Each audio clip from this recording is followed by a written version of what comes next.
তোমাদের সাথে একটা দুর্দান্ত স্বাদের মোচা রেসিপি শেয়ার করি। সেই টাটকা মোচা আজকে আমি মোচা দিয়ে দুর্দান্ত একটা রেসিপি আমি অবশ্যই সাথে শেয়ার করবো। আর যেটা তোমরা কোনোদিন খাওনি অবশ্যই আমার ভিডিওটা সম্পূর্ণ দেখো। চলুন মোচাটাকে এবার কেটে নিই। একদম আমাদের এই শহরে মোচাটা কিনতে গেলে 50 টাকা, আর আমাদের গাছে একদম তাজা মোচা। এটা কিন্তু আমার কেনা লাগেনি, আমার মার গাছেটা মোচা আমার মা শাশুড়ি নিয়েছিল, মোচা পছন্দ করে বলে। চলো এখন এটাকে ছাড়িয়ে নিই। আমরা ছোটোবেলায় না এই মোচার খোলা জলে দিয়ে নৌকা ভাসাতাম। কে কে করতেন এরকম অবশ্যই কমেন্টে জানাবেন। আমি আজকে মোচাটা কিন্তু এই ফুলগুলো নেবো, দেখেন আমি কোন পর্যন্ত নিই। মোচার আজকে আমি কোনো কিছু বাদ দিব না। সুন্দর করে মোচাটা ছাড়িয়ে নিলাম।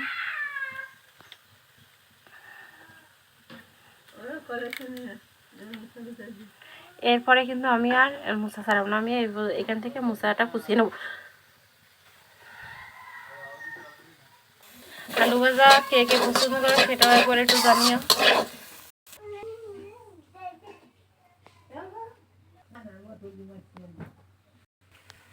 মোচাটা কাটা হয়ে গেছে, একটু বড় বড় করে কাটেছি, কারণ আমি মোচা ভাজি করবো না। আলু ভাজা করে দিয়ে দিছি জল। এবার দিয়ে দেবো মোচা। এবার 5 মিনিটের জন্য আমি ভাপ দিতে দিয়ে দেবো। 5 মিনিটের জন্য ভাপ দিতে দিয়ে দিলাম। 5 মিনিট পরে আবার আসতেছি। এবারে মশলা তৈরি করে নেব। নিয়ে নিলাম জিরে,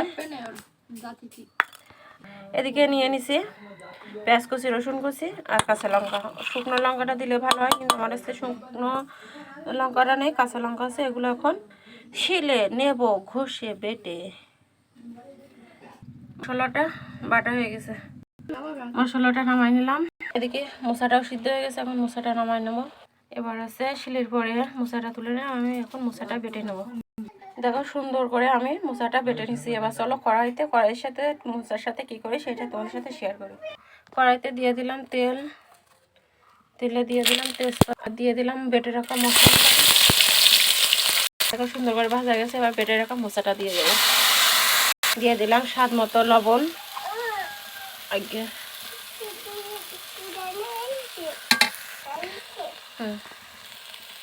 দিয়ে দিলাম হলুদের গুঁড়া পরিমাণ মতো।